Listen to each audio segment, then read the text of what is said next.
And as you can imagine, Donald Trump's statements and actions are being closely watched on this side of the border. We are joined now via Skype by Safwan Chowdhury from an organization representing Canadian Muslims. Thanks for being with us today. Thank you for having me. All right, as you may have heard, the White House is speaking out against Donald Trump's comments today, saying that his plan to ban Muslims from entering the U.S. technically disqualify him from becoming president. What's your reaction to that? Well, first and foremost, thank you for having me. And, as a member of the Ahmadiyya Muslim Jama'at, we're one of the largest Muslim communities worldwide that is united under a single leader. And we understand why leadership is so important. And when you have somebody who's running for the top office to have leadership of the United States doing things that are completely unconstitutional, it should disqualify him. Because at the end of the day, if it's against the job description that you're signing up for to uphold the Constitution, then yeah, that's a significant and a very serious problem. What concerns us the most here in Canada is when this type of dangerous rhetoric is being spread through the airwaves, and of course it's gotten plenty of media coverage, precisely what he looks for to up his polls. It can have a very dangerous ripple effect. And not only that, it actually plays right into the hands of the very terrorist, whom we all look at as a common enemy. When we look at some of these foreign terror groups that are looking to create divide and fear among the people, what Donald Trump is doing is not much different from that. He's singling out an entire community of Muslims who have been not only fundamental in the United States, but here in Canada have key roles in the formation of not only Canada, but continue till this day to be loyal citizens. Particularly myself as an Ahmadiyya Muslim, I'm taught that loyalty to my country is a part of my faith. I can't be a good Muslim if I can't be a good Canadian. So when I see this type of rhetoric coming from down south, it is deeply troubling. You mentioned that this only plays into the hands of terrorists, and I think that's a really interesting point, because that's what they want, is to divide the East and the West, or to divide the Muslim world against the Christian world, or whatever you want to call it. So him making these types of comments only really strengthens terrorist organizations like ISIS and Al-Qaeda. Not only that, not only does it strengthen those terrorist organizations, recently here in Canada, we've seen attack against Muslims or other communities who have been discriminated against but because of this type of rhetoric. We saw when our Canadian federal election was happening, and there was this really strong anti-Muslim sentiment, which led to attacks against Muslims. And now we're seeing this coming out of the United States. So not only does it play into the hands of those terrorists, this is precisely what they try to do, which is to create fear amongst people. So this politics of fear, and to divide people.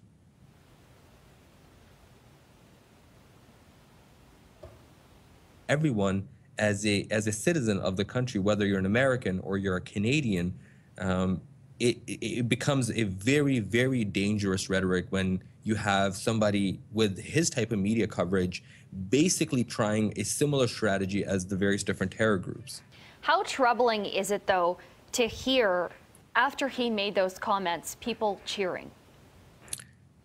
Well, whether it's in the United States or whether it was here in Canada during our federal elections when we had one of the parties come out with a very strong anti-Islamic sentiment. And again, there was some support for it. So it goes to show that there is a strong portion of society who is very anti-Muslim or holds these types of views. But we hope that they don't manifest in something more dangerous, or including attacks on Muslims and spread the fear of Islamophobia, which has really perpetuated ever since the Paris attacks, which we condemned in the strongest possible terms. It's interesting to hear you talk about this because, we've covered so many stories about this, and, we post these types of stories on our website, and we get a lot of reaction, a lot of comments from people, a lot of comments that you would probably just call racist or discriminatory. And I think as Canadians, we like to believe that we aren't those things. But what have these developments, these stories, what have they shown you about maybe a lot of people in our country? Well, I think one of the things that's really interesting is when Mr. Trump first came out to really build up his momentum, he launched this anti-Mexican campaign, this anti-immigration campaign, which saw a quick surge in his popularity. And while most of the civilized, educated people, and just people in general, were just appalled at what he was doing, including his fellow Republicans. Now he's gone one step further, and actually, after the Mexicans, he went after the African American community in the United States. Now he's going after Muslims, and these words have very strong ripple effects and have a strong reaction. What I'm curious about as a Muslim is not just what he said about Muslims, but what he said about immigrants, what he said about Mexicans, what he said about African Americans. Where and when do we draw the line?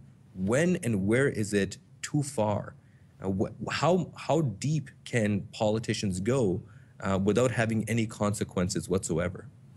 You know, there are a lot of people that share that sentiment, that are wondering when is too much is too much. And there have actually been calls here in Vancouver for a development currently known as the Trump Tower to actually be renamed and dropped of the Trump name. What do you think about that? Actually, that story is not isolated to Vancouver. Where I currently am in Toronto, I'm actually not too far from the Trump Tower.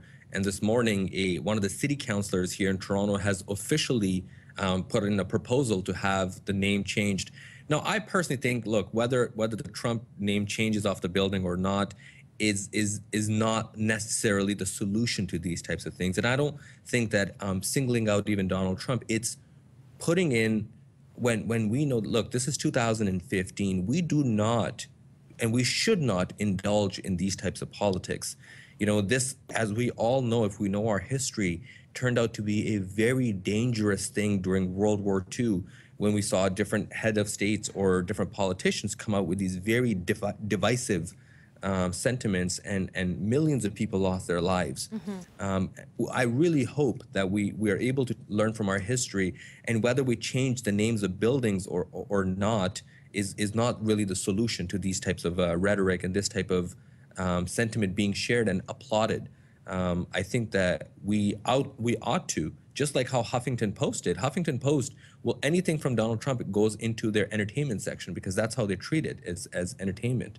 But I think that we as a society should be better equipped to handle this type of rhetoric. And I truly hope and urge Canadians and my fellow Americans as well to not react and give him more popularity that he's looking for. You know, this very interview, us talking about him, is precisely what politicians like him look for.